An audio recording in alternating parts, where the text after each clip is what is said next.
Now you can listen to Wine and Dine Radio while shopping at the grocery store or your neighborhood wine merchant.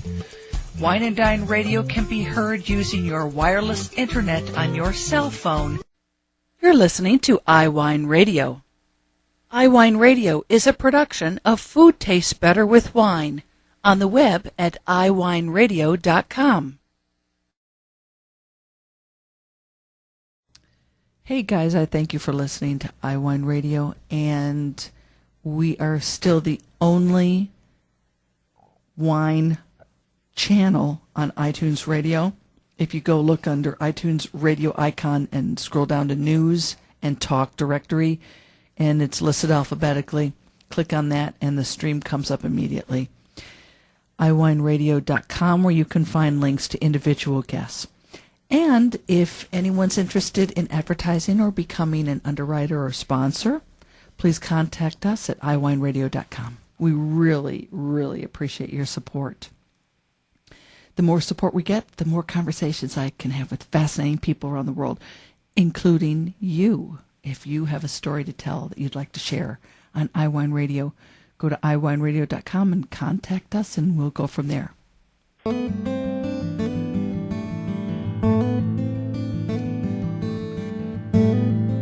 Alan Goldfarb is back to talk to us about his recent post on his blog, checking lists for tablehopper.com. And there are two subjects we're going to talk about today. One is an article he put up called Corkage Fees. Some restaurants are waiving it. It's kind of interesting because that is an evolving subject. And then his most recent is Duende, a Spanish emporium that breathes new life into sherry. I love, love, love sherry, so I can't wait to hear what he has to say about that. But Alan, let's start by talking about Corkage Fees. And you know where you're at in the Bay Area, it's so progressive when it comes to attitudes about wine, but you know, in the middle of the country and even in more rural parts on the coast, maybe they're not so progressive. So teach us. Pretend like you're not only talking to consumers, but you're talking to restaurateurs that need to really kind of get on the 21st century about this, especially in these bad economic times. It's a double-edged sword, you say, at times. Well, yes. I would think that most restaurateurs are, in a way, loath to accept corkage as a matter of course, as you pointed out, as what happens here in the Bay Area. I mean, after all, we are in wine country, so people are very conscious of wine culture and wine attitudes, and at this point, no one bats an eye about bringing your own wine in. I've been doing it for 25, 30 years, where it used to be an issue. It is no longer. I remember going to a very well-known restaurant in New York about 15 or so years ago, naively bringing my own wine, and they just about had an apoplectic fit and treated me terribly the entire meal. Wow. So yes, it is a double-edged sword because, after all, the winery doesn't make as much. The restaurant doesn't make as much money if you bring your own wine in, and ergo, that's one of the reasons why they charge a corkage fee in order to make up for some of that lost revenue. But also, if you're bringing your own bottle of wine and they're not making any money or not as much money, they still have all the liability on their shoulders of you consuming on their premises and using their stemware and their personnel and their table and everything else. They're fixed things that. So I mean, I think it's crazy to think that you would not pay. But I was fascinated to read, at least in your neck of the woods, that there are some restaurants that offer they totally waive corkage fee is maybe on a certain night or nights of the week as a promotion or something. Well, yes, and that's a direct result of the economy. Restaurants are trying promotions, to bring in guests, especially during the week. But if one is savvy, there are no end to restaurants here in the Bay Area that offer free corkage nights just about every night of the week, including on the weekends. Mm-hmm. So if one was a real restaurant goer and had a lot of wines that they wanted to bring into restaurants, you could go to a restaurant every single night of the week and not pay corkage. Mm. But I want to caution people that this idea of bringing your own wine should not be taken lightly. One needs to respect the wine list at a restaurant.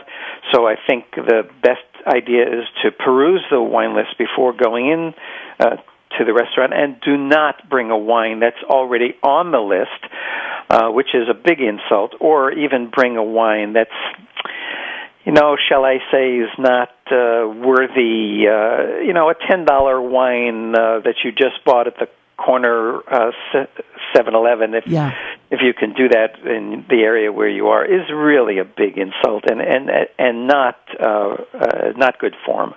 Good. That's what I wanted you to get out. Thank you. Okay, so let's move on to Duende and the fact that they really know what they're doing with respect to sherry. So they're teaching their clientele, and their staff is informed. Well, Duende is a hot restaurant in the Uptown neighborhood of Oakland, and it's so hot on many levels. One, the chef Paul Canales comes from a very well-known restaurant in Berkeley, and in Oakland rather, and so he carries great credentials. And so this is a Spanish restaurant. So not only is it hot because of Paul Canales, and because it's in the Uptown neighborhood, which is really akin to all these hot areas of the country, such as the Mission in San Francisco and Silver Lake in L.A., and what I call the New Brooklyn in New York. I call it New Brooklyn because I grew up in Old Brooklyn. And sherry, in particular, is a wine, and many people probably don't regard sherry as a wine, as they maybe don't regard champagne as a wine. Yeah. And it's really a wine that's on the come from the southern region of Spain. And at Duende, I ordered this Palo Cortado, Palo, second word Cortado, which is a style of sherry. It's a sort of a reductive sherry that's unlike that's made not so much the way balsamic vinegar is made. It from year to year is moved from cask to cask to cask until it reduces down. And so this Palo Cortado, which is, I'll give you the producer. It's Gonzalez Bayass, Byas Leonor, Leonor, Gonzalez Bayass Leonor, Palo Cortado, and it is dark sherry.